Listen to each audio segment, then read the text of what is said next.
नमस्कार दोस्तों, एक बार फिर से आपका दिल से स्वागत है हमारे चैनल कहानी सीकर पर। उम्मीद करती हूँ आपको ये प्रस्तुति पसंद आई। तो चलिए आज की कहानी हम शुरू करते हैं। एक बार एक राजा ने विद्वान ज्योतिषियों की सभा बुलाकर प्रश्न किया। मेरी जन्म पत्रिका के अनुसार मेरा राजा बनने का योग था। मैं राजा बना, किंतु उसी घड़ी मुहूर्त में अनेक जातकों ने जन्म लिया होगा जो राजा नहीं बन सके। क्यों? इसका क्या कारण है? राजा के इस प्रश्न से सब निरुत्तर हो गए। अचानक एक वृद्ध खड़े हुए बोले, महाराज, आपको यहाँ से कुछ दूर घने जंगल में एक महात्मा मिलेंगे, उनसे आपको उत्तर मिल सकता है। राजा ने घोर जंगल में जाकर देखा कि एक महात्मा आग के ढेर के पास बैठकर अंगार गरम गरम कोयला खाने में व्यस्त है।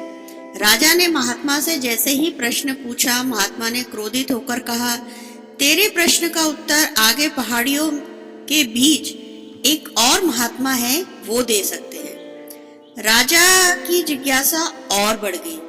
पहाड़ी मार्ग पार कर बड़ी कठिनाइयों से राजा दूसरे महात्मा के पास पहुंचा। राजा हक्का बक्का रह गया। दृश्य कुछ ऐसा था। वे महात्मा अपना ही मांस चिमटे से नोच नोच कर खा रहे थे। राजा को महात्मा ने भी डांटते हुए कहा, मैं भूख से बेचैन हूँ, मेरे पास समय नहीं है। आगे आदिवासी गांव में एक बालक जन्म लेने वाला है जो कुछ ही देर तक जिंदा रहेगा। वह बालक तेरे प्रश्न का उत्तर दे सकता है। राजा बड़ा बेचैन हुआ। बड़ी अजीब पहेली बन गई मेरा प्रश्न। उत्सुकता प्रबल थी। राजा पुनः कठिन मार्ग पार कर उस गांव में पहुंचा। गांव में उस दंपति के घर पहुंचकर सारी बात कही। जैसे ही बच्चा पैदा हुआ, दंपति ने नाल सहित बालक राजा के सम्मुख उपस्थित किया।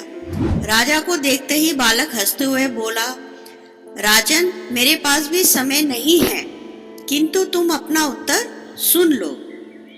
मैं और दोनों महात्मा 7 जन्म पहले चारों राजकुमार थे। एक बार शिकार खेलते खेलते हम जंगल में 3 दिन तक भूखे प्यासे भटकते रहे। अचानक हम चारों भाइयों को आटे की एक पोटली मिली। हमने उसकी 4 बाटी सेकी बनाई थी।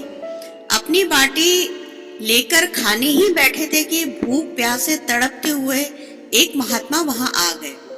अंगार खाने वाले भैया से उन्होंने कहा, बेटा, मैं 10 दिन से भूखा हूँ, अपनी बाटी में से मुझे भी कुछ दे दो, मुझ पर दया करो, जिससे मेरा भी जीवन बच जाए।